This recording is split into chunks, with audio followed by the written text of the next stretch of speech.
Memória de Manhuaçu tem a honra de entrevistar o engenheiro, empresário e escritor Edson de Oliveira Godoy, um apaixonado pela história de Manhuaçu, hoje residindo na cidade de Maricá, no estado do Rio de Janeiro.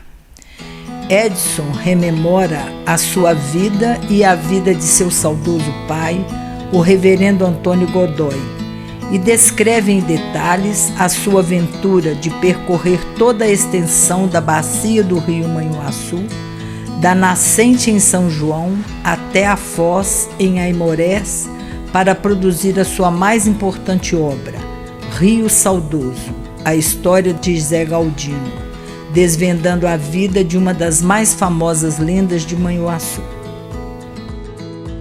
A Rua Reverendo Antônio Godoy, no centro da cidade, encerra em seu nome uma das mais bonitas histórias de sonho, luta e superação na carreira de um jovem sonhador, Antônio Godoy, nascido em terras fluminenses, quando o século XX apenas estava despontando em 1903.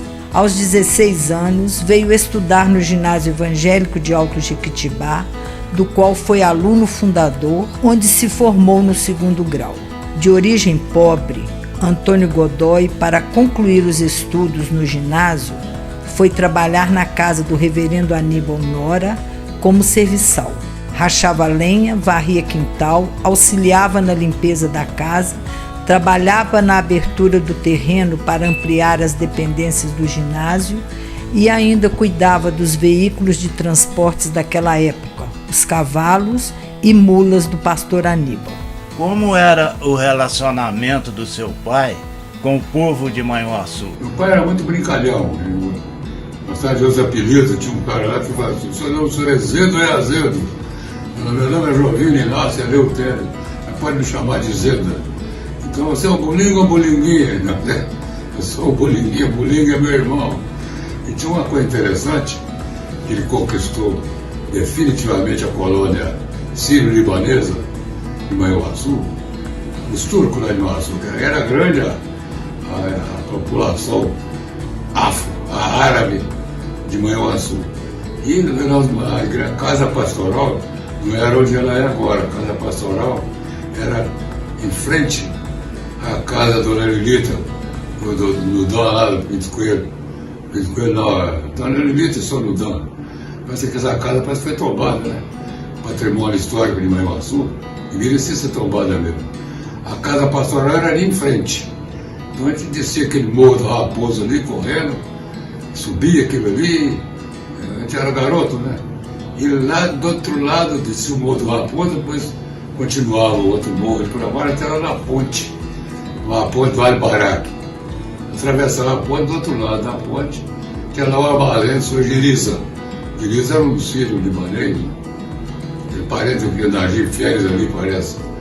Então o Giriza, de madrugada, acordava. Meu pai sempre falava assim: o Giriza já acordou, você tem que acordar também cedo, sei o que, olha lá o seu Giriza. Né? E era uma referência de acordar cedo para trabalhar.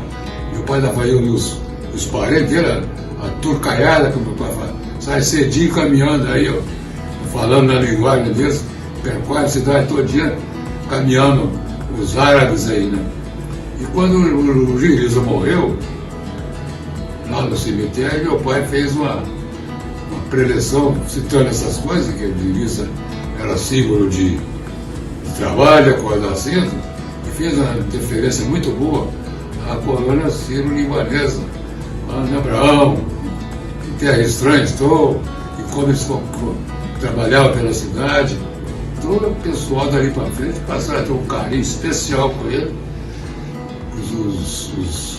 A colônia sírio-libanesa, o Najib Férias, o Nassib, o Zabiak, os Assad, essa turma de chamar de turco, porque não sabia direito de onde eles vinham. Então esse é um dos carinhos especial que tinha de fazer pela cidade. É isso aí. Você se lembra da viagem que vocês fizeram de Lajinha para Manhuaçu? Lá em Lajinha, ele ficou 7 anos, de 40 a 47. exatamente no dia 31 de janeiro de 1947, dia do meu aniversário de 7 anos de idade, nós saímos de Lajinha para ir para Manhumirim, para pegar o trem para Manhuaçu. Então, de Lajinha, montado no caminhão de café, porque não tinha condução, não tinha. A estrada era tudo estrada de vicinal, estrada rural, né? Passava até o caminhão dentro d'água. Quando você pensa bem, uma família mudando de Lajinha para Manhumirim. Cotileia, Galo, Eza e eu, montado em cima do saco de café, do caminhão de café. Lá na cabine, na frente, estava o motorista, o reverendo Godoy, o Dona Aurora e o Erlim, que era garoto de uns 3, 4 anos, até chegar em Manhumirim. Em Manhumirim ficamos na pensão lá, para esperar o trem chegar, para seguir depois para Manhuaçu. Isso foi em 1947, chegamos no Manhuaçu. Aníbal Nora, em suas pregações missionárias, viajava num raio de 270 quilômetros de Alto Jequitibá a Barra da Figueira, hoje Governador Valadares, por períodos longos de 30, 40 e até 60 dias. Aos 16 anos, seu pai foi morar em Alto Jequitibá, na casa do reverendo Aníbal Nora, que é conhecido como o apóstolo do leste de Minas. Eu sabia sim que o reverendo Aníbal era considerado o apóstolo Paulo daquela região. Realmente o trabalho, ficava o mês inteiro fora de casa. O nome do negócio era tudo a cavalo, não tinha condução naquela época não. Era tudo na base do cavalo, sabia sim, fundou muita igreja. Como era o trabalho dele na casa do reverendo Aníbal Nora? O Aníbal Nora pedia ele para preparar um cavalo amanhã que eu vou viajar, sair de madrugada. Então quando chegava, acordava ele, fazia o cavalo, já está preparado lá fora, está arriado, pronto para o senhor ir. E assim ficou trabalhando lá na casa do Aníbal Nora. Então, ele trabalhava no colégio. Ele ficou morava na casa do dono do colégio. Então é isso aí. A vida dele no colégio foi isso aí. Estudando e morando na casa do reverendo, fazendo as coisas pelo reverendo Aníbal Nora. Ao terminar o 2º grau, Antônio Godoy foi para a cidade do Rio de Janeiro e ingressou no Seminário Presbiteriano Unido, onde se formou em teologia. Isso aqui ficava ali perto da Gamboa, aí no Rio, foi lá que ele estudou. Ele foi orador da turma, foi colega de turma do reverendo Benjamin Moraes e trabalhava lá vendendo Bíblia, às vezes, para ganhar o dinheirinho dele. Depois parece que as igrejas ajudavam o seminarista lá a ter um rendimentozinho, então ele fez o curso lá, no Seminário Teológico do Rio de Janeiro. Após formado, onde ele iniciou a carreira de pastor? Parece que depois que ele se formou, o teólogo, ele convidaram ele para tomar conta de uma igreja lá na Ilha do Governador, no Rio de Janeiro. Mas ele falou, não, eu prefiro ir para o interior de Minas, porque lá eu me senti melhor lá do que ficar por aqui. Aqui tem muitos pastores, lá é que tem poucos. E eu quero ir para Minas Gerais, de preferência Alegre, no Espírito Santo. A família Godoy é originária da Espanha. José Higino Godoy, no final do século XIX, veio da Espanha para o Brasil e se fixou na cidade de Sacramento, no sul de Minas. Em terras mineiras, casou-se com Paulina Germana de Jesus, dando origem ao ramo brasileiro dos Godoy. O casal José Higino e Paulina teve 12 filhos, entre eles o reverendo Antônio Godoy. O reverendo Antônio Godoy foi ordenado pastor em 1932, na cidade de Alegre, Espírito Santo. Quando foi que o seu pai se casou? Olha, em Alegre, então, ele se casou com a Dona Aurora. Dona Aurora era de Lajinha e tocava piano, ela era professora de música. E foi convidada pela igreja de Alegre para trabalhar em Alegre. Então ela saiu de Varginha e foi para Alegre para trabalhar lá, remunerada. E lá ela conheceu o Godoy, o marido dela. Aí eles tiveram 2 filhos, a Rutineia e o Erasmo. Depois, a convite do presbitério Leste de Minas, ele foi para Ipanema, trabalhar no campo de Ipanema. E lá em Ipanema nasceu o Esdras. Então a primeira cidade de Minas foi Ipanema. Depois ele continuou lá para Minas Gerais.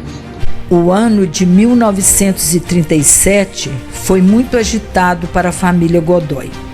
De Alegre mudaram para Celina, de Celina para Guaçuí. Posteriormente, o reverendo Godoy foi convidado pelo presbitério Leste de Minas a vir morar em Ipanema. E nessa cidade nasceu o seu 3º filho, Esdras. De Ipanema, o reverendo Antônio Godoy foi transferido para Lajinha, permanecendo por 8 anos. Neste período, nasceram o 4º e o 5º filho, Edson e Hélios. Em 1947, finalmente, a família Godoy chega em terras de Manhuaçu, cidade onde morou por 12 anos até o final de sua vida. Foi um dos períodos mais longos de pastorado na história da Igreja Presbiteriana de Manhuaçu.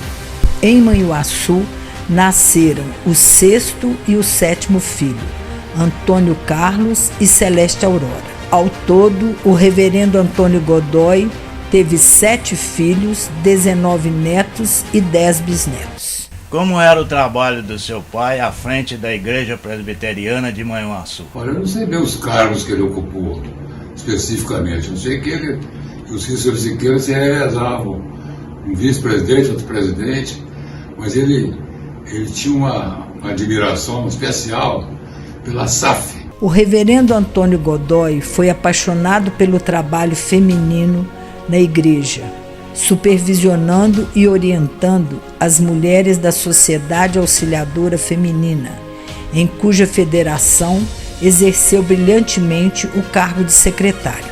Sobre as mulheres na igreja, disse um dia: a mulher presbiteriana é possuída de energia, vigor e dinamismo. Elas são um fator importante no progresso da igreja. Tinha um carinho muito especial com as mulheres da SAF. Ele achava que o presbiterianismo não é muito de fazer prosélitos, mas o crescimento vegetativo. O Brasil cresce 3%, o presbiterianismo cresce 3%. E graças a essas senhoras da SAF, que são as mães que praticamente comandam o presbiterianismo. Esse é o ponto de vista do reverendo Godoy. Então tinha um carinho muito grande com a SAF, e ele ocupou vários cargos ligados à SAF, representando e dando conselho, sendo convidado para ser o palestrante oficial, mas especificamente é isso aí. Né?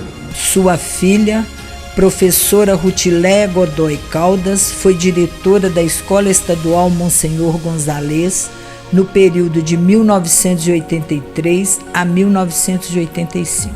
No dia 22 de julho de 1959, a população foi surpreendida com uma triste notícia do falecimento do pastor Antônio Godoy.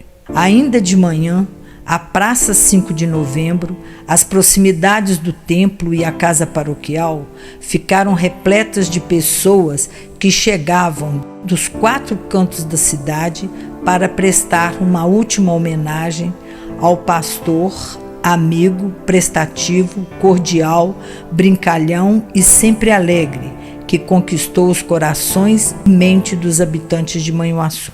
De que enfermidade veio a falecer o seu pai? Olha, no falecimento dele, ele já estava bem doente, bem adoentado, era um câncer, né? E veio para o Rio, tratou, voltou para Manhuaçu e lá ficou, né? Mas então, tinha um livro de homeopatia, tratando câncer com homeopatia, pensa bem. E aí no livro lá, a gente lia, e uma página falou assim: o fim está chegando, no livro, né? O livro dizia que o sintoma lá era de que o fim estava chegando. E realmente o dia que ele faleceu, né, e era em casa, né? O funeral foi em casa, o caixão ficava lá na sala, não tinha ainda na agência funerária, o caixão ficava lá na sala e cheio de gente, depois cada um pegava e levava pela cidade o caixão e foi até o cemitério, assim. E lá no cemitério cheio de pastor, vieram pastores de Caratinga, o Ian Leitão, o Joaquim Beato, Cícero Siqueira, todos vieram no funeral dele. E lá no funeral, o prefeito da cidade, que é o senhor Domingo Labanca, falou alguma coisa lá e disse que dali para frente, aquela rua da igreja presbiteriana passará a se chamar Rua Reverendo Antônio Godoy, em homenagem ao ilustre pastor que agora nos deixa. E realmente foi lá, a Câmara dos Vereadores aprovou, e ele levou lá na casa para minha mãe, para nós lá, um documento oficializando que a Rua Reverendo Antônio Godoy passaria a se chamar em homenagem a ele. E o seu Silas Erige, até seu sogro, Sebastião, o Silas Erige é que mandou fazer a placa e o postezinho para ficar ali, e foi ele que botou a placa lá. E assim terminou a história do Reverendo Antônio Godoy Maiorçu. Sua última pregação foi no Congresso de Jovens, no domingo, dia 19 de julho. Naquela ocasião, parecia que ele estava se despedindo do povo que tanto amou. Dona Aurora, sua esposa, narrou aquele momento ímpar. Antônio pegou o microfone, saudou os presentes e fez veemente agradecimento a todo o povo de Manhuaçu, sem esquecer de ninguém, com uma voz tão forte e nítida que causou admiração a todos. Ninguém poderia imaginar que era a última vez que ele falaria para aquela amada congregação, a igreja de seus sonhos. Faleceu 3 dias depois, numa quarta-feira, e a cidade se transformou.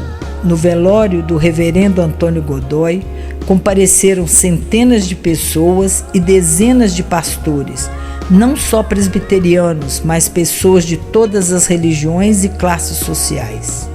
Vieram pastores do Presbitério Leste de Minas e do Presbitério do Espírito Santo, incluindo os 2 maiores expoentes do presbiterianismo em Minas Gerais, os pastores e educadores Reverendo Cícero Siqueira, de Alto Jequitibá, e o Reverendo Uriel Leitão de Almeida, de Caratinga. O orador fúnebre foi o Reverendo Cícero Siqueira. Famoso pela sua oratória, fez um resumo da vida do falecido, enaltecendo a sua vontade de vencer, sua garra e determinação que arrancou lágrimas dos presentes. Discorreu sobre o início de sua carreira desde quando nasceu, em 12 de outubro de 1903, até o dia que ele atendeu o chamado de Deus. Antônio Godoy, que já tinha sofrido todas as doenças infantis, sarampo, catapora, cachumba, adoeceu com fatídico mal conhecido como fogo selvagem, que não tinha remédio e nem cura, levando o garoto ao coma. A família chegou a colocar o seu corpo na sala para velório, pois todos o consideravam morto, quando apareceu um tratador, compadre do seu pai, e disse que o menino não estava morto e que seus remédios e ervas poderiam curá-lo. Assim o fez. Dias depois, o garoto estava andando pela casa são e salvo, um verdadeiro milagre. Em sua fala final, Cícero Siqueira se despediu exclamando: Reverendo Antônio Godoy não foi apenas um colega e um amigo. Ele era para mim um irmão, um vencedor. Representando as autoridades, o prefeito municipal Domingos Labanca, muito emocionado, quebrou o protocolo e anunciou que a rua situada do lado direito do templo, que liga a Praça 5 de Novembro à Rua Desembargador Alonso Starling, a partir daquela data passaria a se chamar Rua Reverendo Antônio Godoy. Moção essa posteriormente aprovada por unanimidade pela Câmara Municipal de Vereadores. Edson de Oliveira Godoy, o quarto filho do reverendo Antônio Godoy. Você nasceu onde e em que ano você veio para Manhuaçu? Eu sou de Lajinha. Como eu falei, eu nasci lá em 1940 e em 1947 mudamos para Manhuaçu. E lá em Manhuaçu, dali 7 anos, você pensa bem, é a cidade rural, né? O tinha era tudo à base do nome de cavalo, um burro, cavalo cagando pela rua toda, cocosada, charrete, a pessoa vinha para a igreja de charrete, aquela gosta lá. Então essa era a Manhuaçu, muito pequena. Eu me lembro que devia ter uns 10 automóveis, entre carro, caminhão e automóvel, entre uns 10 veículos. Eu lembro que tinha um veículo do Soludã, o veículo do Cordovil, o veículo do Dr. Abel Viana, de automóvel, né? Depois tinha uns 2 caminhões lá, e mais uns 3 ou 4 carros, só a cidade inteira. O resto era tudo charrete, nome de cavalo, nome de burro, era por aí a cidade, né? Em Manhuaçu, quais as escolas que você estudou? E você se lembra dos amigos daquela época? O ensino básico primário foi no Manhuaçu mesmo, né? Passou a professora Castorina Fernandes, aprendi muita coisa com ela. Ela era brava, dava um puxão de orelha, coque, porque na época o menino podia apanhar na sala de aula, né? Mas a Castorina Fernandes. Depois eu fiz a escola normal. Tem até uma foto, vou mandar para você vai achar uma foto da turminha da escola normal oficial sobre eficiência e gerência do professor Ilza Campos Terra.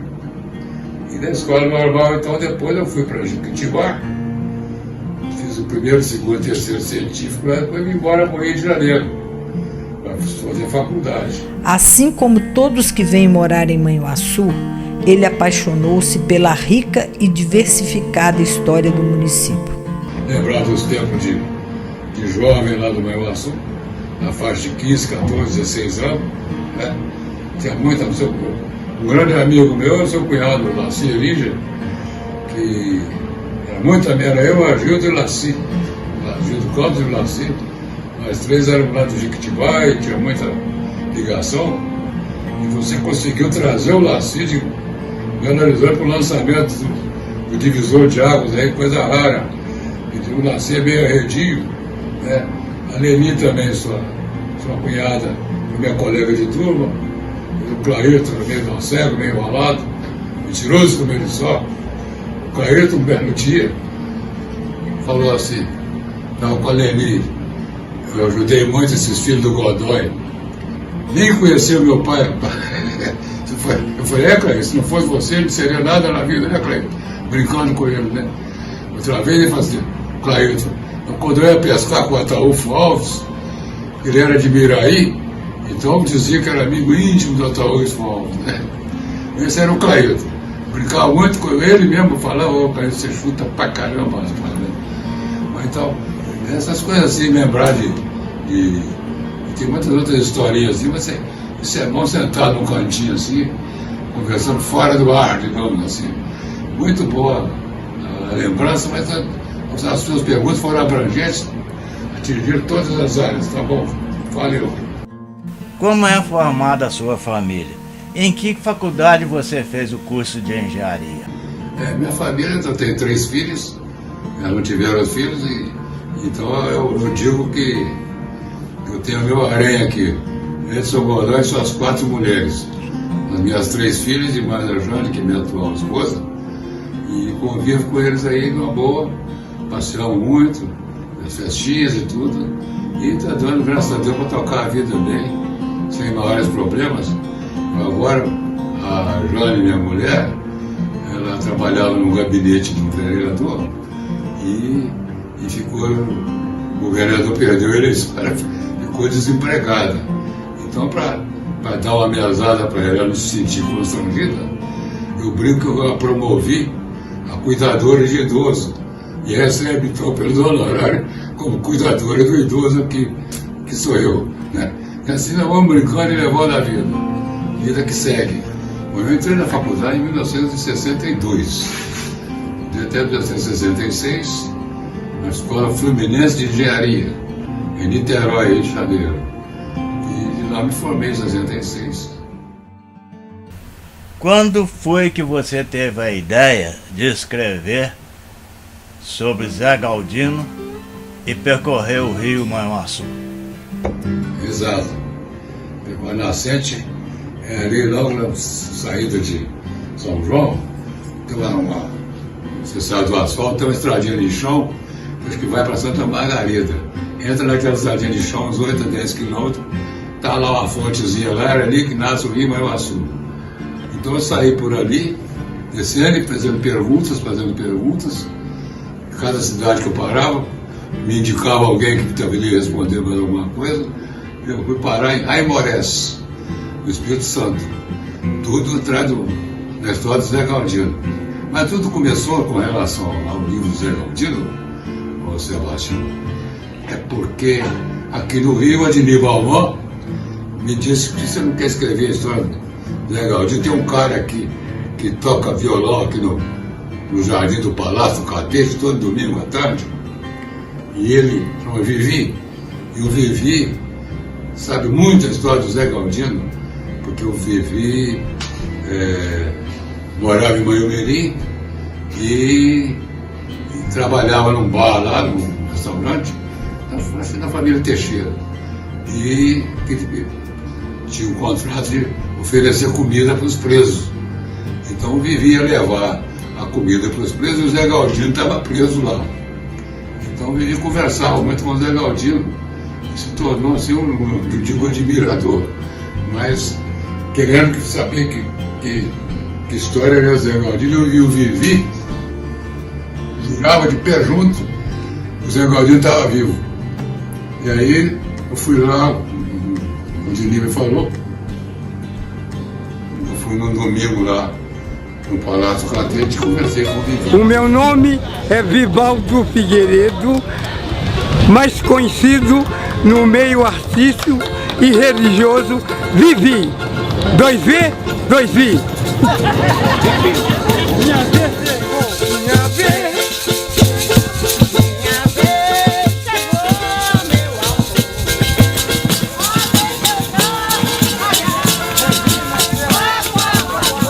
Quando eu não puder pisar, vai na avenida.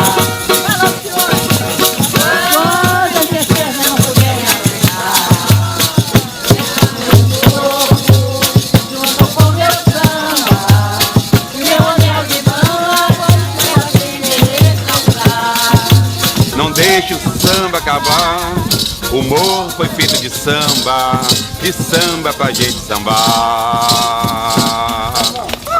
Valeu! Fale um pouco sobre a sua parceria com a professora Ladirve de Oliveira Viana e quais as obras você tem publicadas. Com relação à história de Ladir, eu fiz questão de dar o crédito do livro como se ela fosse a autora. E realmente foi o que eu optei quando me deram aquele calhamaço dos rascunhos dela, de mais de 200 páginas. Eu tentar fazer um livro dali, a rigor, foi o Adnir Balmont que me pediu. O Agostinho deu a ele, Agostinho manda Ladir, deu a ele para mim, se eu podia fazer um livro ali. Eles queriam mais que eu contasse a história que estava no livro, nos manuscritos da Ladir, estava a história do Julinho, o irmão dela, jogador de futebol, que foi assassinado, jogava muito bola, jogado até para Portugal, mas resultado. Então eu peguei aquele calhamaço e não sabia como fazer um livro. Então eu resolvi fazer o seguinte, eu escrevi um livro na base, eu perguntava, ao fazer uma pergunta e procurava a resposta dela mesmo nos manuscritos. Eu perguntava, ia lá e ela respondendo. Eu perguntava, a pergunta era minha, a resposta era dela. E assim conseguiu sair um livro legal, ficou bom, entendeu? E eu fiz só um prefácio do livro e botei o nome do livro de Contornando Montanhas.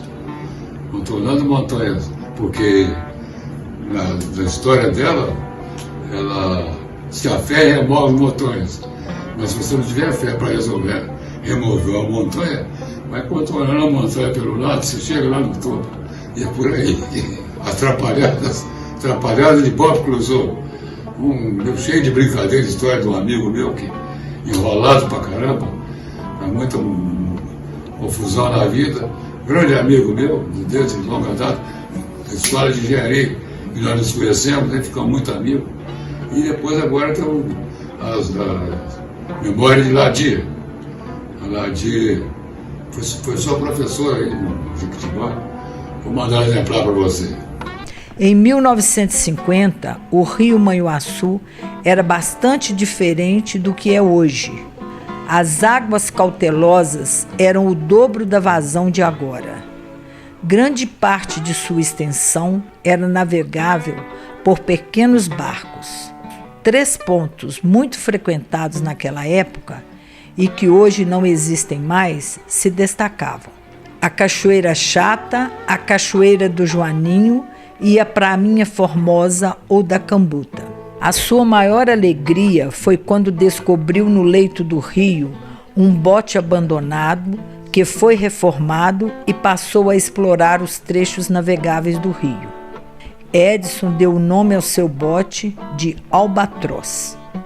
Dos filhos do reverendo Antônio Godoy, Edson foi o único que nasceu com o dom literário. O seu amor pelo rio Manhuaçu foi tamanho que escreveu e publicou em 2002 o seu melhor conto, Rio Saudoso, a história de Zé Galdino, onde ele, que através de pesquisa inédita e exaustiva, correlacionou a bacia do rio Manhuaçu com a trajetória de crimes do mais famoso pistoleiro da Zona da Mata, o Zé Galdino, que atacava e aterrorizava os habitantes das cidades banhadas pelo rio. O Divisor de Águas foi a sua obra-prima? A escritura vai acontecendo, Sebastião, vai acontecendo. Eu tinha uma tendência a gostar de escrever alguma coisa para mim mesmo. Tem umas pregações religiosas comigo e tudo. E um belo dia eu resolvi contar a minha história, escrevi o livro Divisor de Águas. Gostei muito desse livro, teve uma citação muito boa, recebi cartas, correspondência, Dona Emília Velha, elogiando o livro, Elias Medeiros me elogiou muito o livro também, muitos elogios, cartas de vários lugares do Brasil, elogiando o Divisor de Águas. Depois eu escrevi o Rio Saudoso, a história do Zé Galdino. Além do rio Manhuaçu, uma de suas paixões é o futebol. Você jogou no Juvenil do Vasquinho. O projeto eu achei espetacular. Eu gostei de ver aquela entrevista que você fez com o filho José de Almeida lá, o Flávio Almeida, né? Depois com o Núbio. O Núbio também. Ele não falou na entrevista não, mas tinha um time Manhuaçu, tinha um time de futebol, tinha um campeonato em Manhuaçu, tinha mais de 11 times, rapaz. Time de Palmeiras, time de Simonésia, Torino de Reduto, tinha um torneio de 11 clubes de futebol. Agora o Manhuaçu não é um time. Tem time para tudo quanto é lado aí, o Manhuaçu não tem uma equipe para torcer para o time do Manhuaçu nesse campeonato mineiro aí. Então, um monte de retratos de futebol, vou mandar para você, da lembrança, recordações. Esse é um projeto que está perfeito com relação a isso, porque eu vou mandar aí uma série de fotos, imagens daquela Manhuaçu, entendeu? O Núbio falava assim, detalhes técnicos da partida, escutava pelo rádio, ele comentando as partidas de futebol, né? Então esse projeto está muito bom, parabéns aí, das memórias, entendeu? Resgatar isso aí é muito bom, parabéns para você, valeu.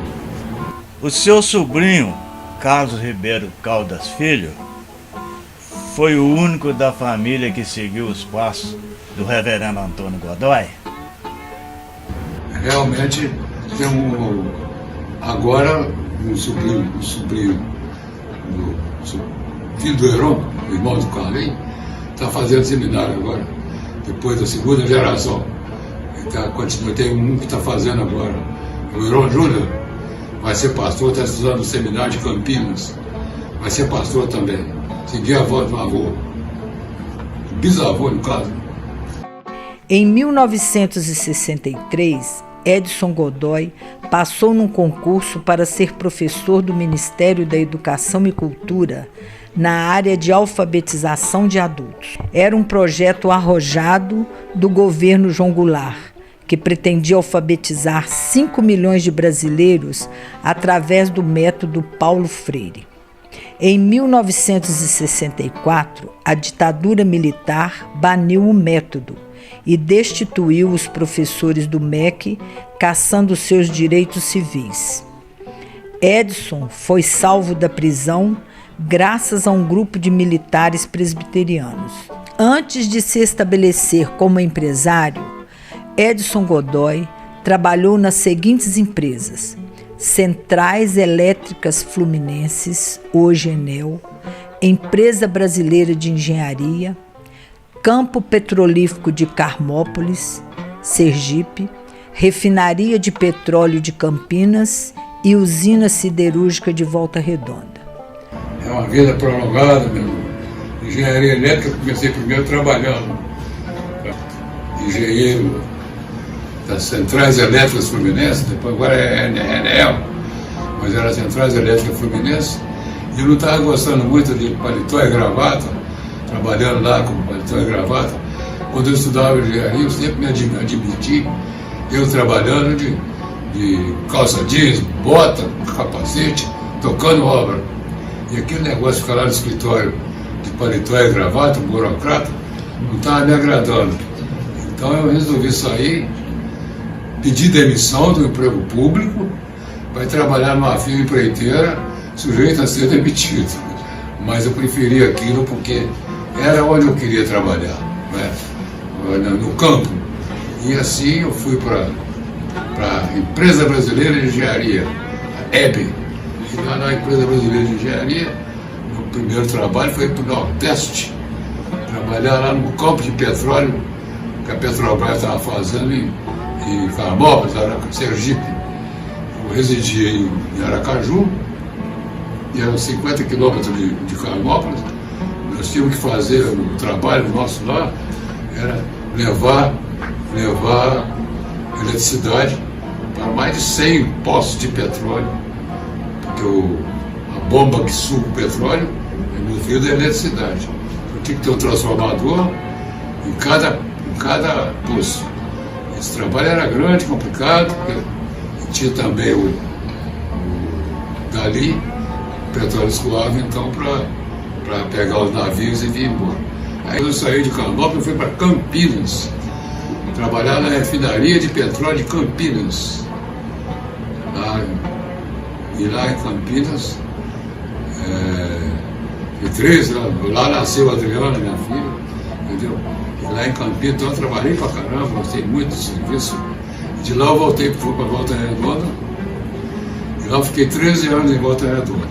Depois, por algum desentendimento lá com a empresa, eu resolvi montar minha própria firma. Montei minha própria firma de serviços gerais, e daí para frente eu passei a ser empresário da firma chamada Siddhartha, né? E o símbolo dela é um S formado com duas caçambas de escavadeira, né? E nessa firma eu toquei minha vida, trabalhei muito tempo. Voltei a trabalhar para a Sérgio, que agora é Enel, mas agora já como empreiteiro, no serviços de redes rurais, redes elétricas, poda de árvore, manutenção, e assim eu toquei minha vida até hoje, até que um belo dia veio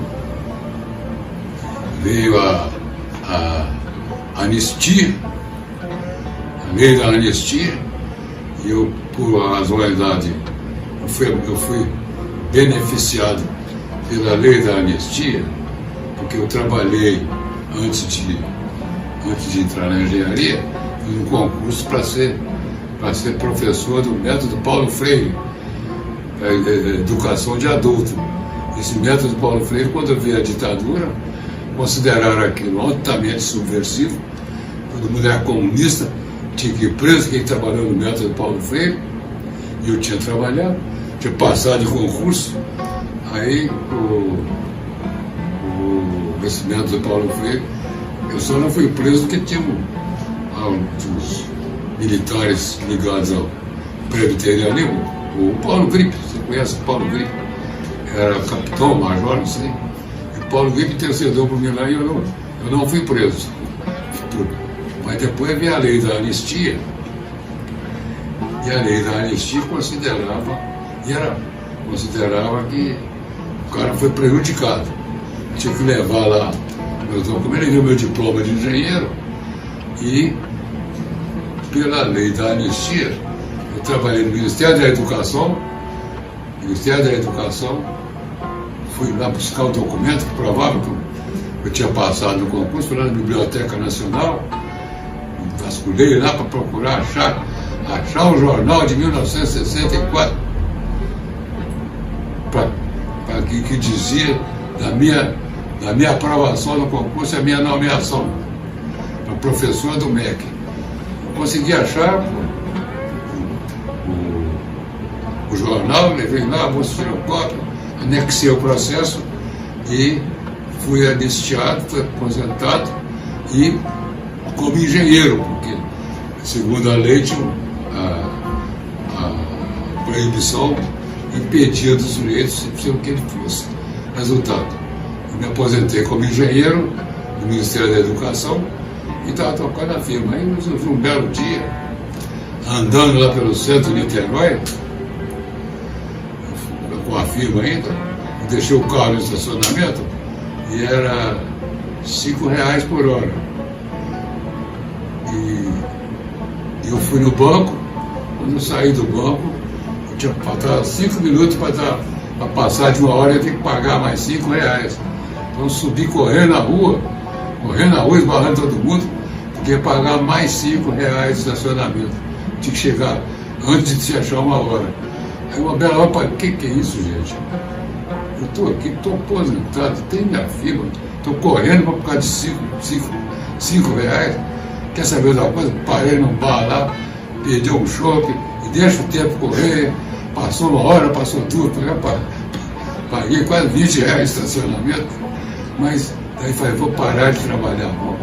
E aí tinha uma casa lá em Itaipu, lá eu fiquei e toquei a vida até hoje, graças a Deus. Bastante serviço, bastante obra, fiquei satisfeito, era tudo que eu queria na vida. Eu estou satisfeito e graças a Deus deu para tocar a minha vida assim. Estou feliz da vida aqui.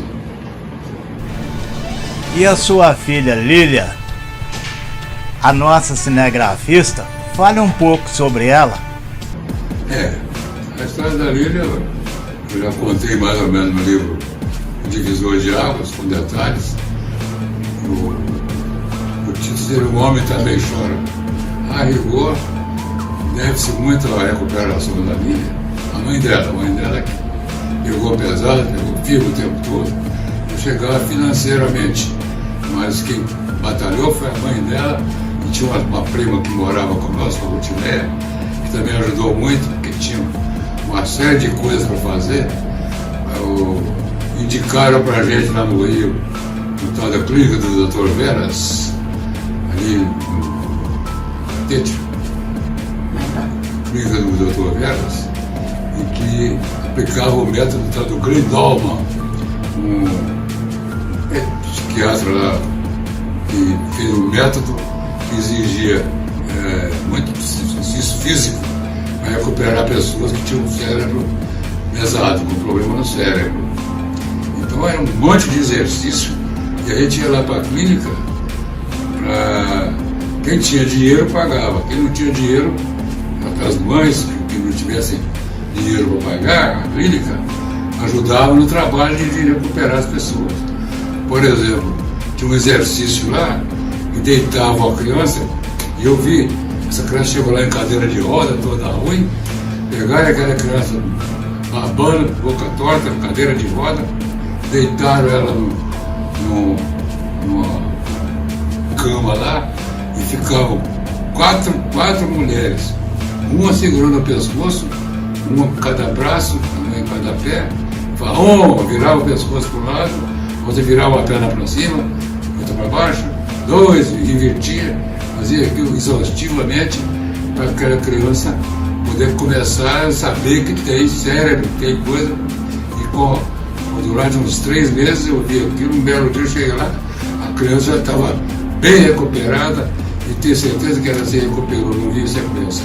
Os meninos lá meio mongoloide e tal, davam dinheiro a ele para pegar ônibus, pagar a passagem para aprender a andar de ônibus, a portaria era um garoto. Então a clínica era, quem tinha dinheiro pagava, nós pagávamos a nossa parte, porque não podia ficar lá cuidando da criança, né? Então ia sair de cuidar aí para frente, traçar uma série de exercícios para fazer em casa. E era complicado.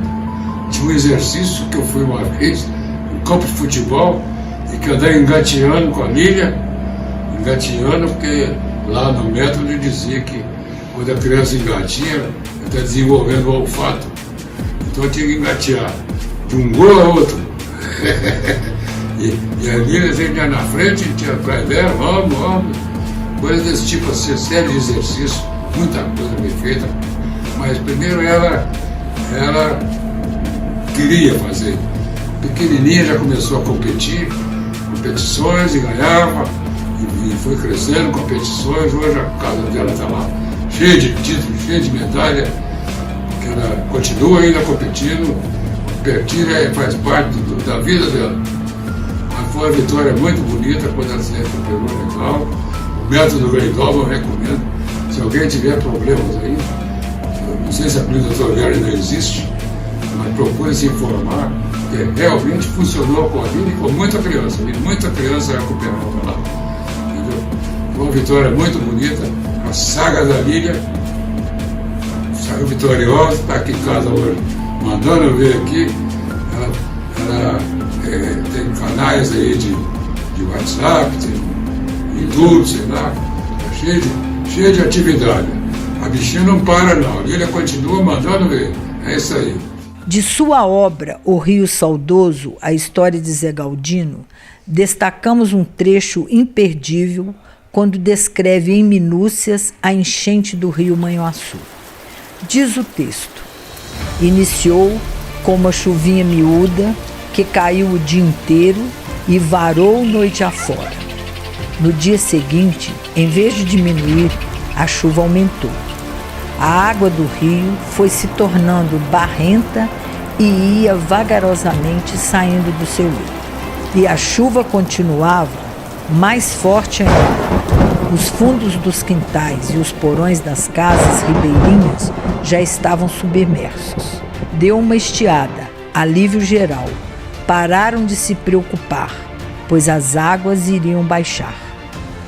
Mas durou poucas horas. O céu voltou a ficar carregado de nuvens cinzentas, quase negras, e de tardinha, ao escurecer, a chuva voltou a cair. Agora, com mais intensidade, virou um temporal. As águas que invadiram os quintais agora já batem nas portas dos fundos. Do porão, a água lamacenta transborda e começa a escoar para dentro da casa.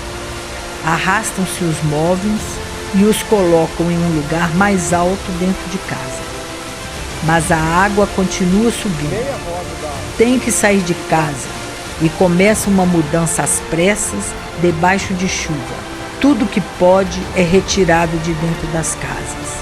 E a água lamacenta vai jogando ao nível dos peitoris das janelas. Invadem os quartos, cobrem as portas, submergem muitas casas. De algumas só se vê o telhado. A defesa civil se agita. Voluntários são acionados. Providências para abrigar os flagelados são tomadas. Uns vão para escolas, outros para as igrejas. E a chuva continua. As pontes são cobertas pelas águas, dificultando a evasão. Quem está de um dos lados do rio já não pode passar para o outro. Como um câncer que destrói quem o alimenta, o remanso e leito pacato do rio vão engolindo as cachoeiras ao subirem o nível de suas águas. E os saltos que formavam as pequenas cachoeiras, aos poucos vão se nivelando. As quedas da água vão desaparecendo e unindo-se ao conjunto do rio, formando uma coisa só. Agora é tudo uma enorme massa de água que adquire uma maior velocidade pela força dos desníveis submersos. O rio, recebendo aquela força avassaladora, aquele caudal formidável em que a cachoeira se transformou, torna-se também violento. É uma corredeira só. Nas laterais do rio, as águas se agitam levemente, mas lá no meio, na caixa principal, a corredeira amedronta. O melhor nadador não conseguirá atravessar o rio e sair do outro lado, na mesma altura em que mergulhou. Será arrastado pelo rio e só conseguirá sair muito abaixo de onde estava. Tal a força da correnteira.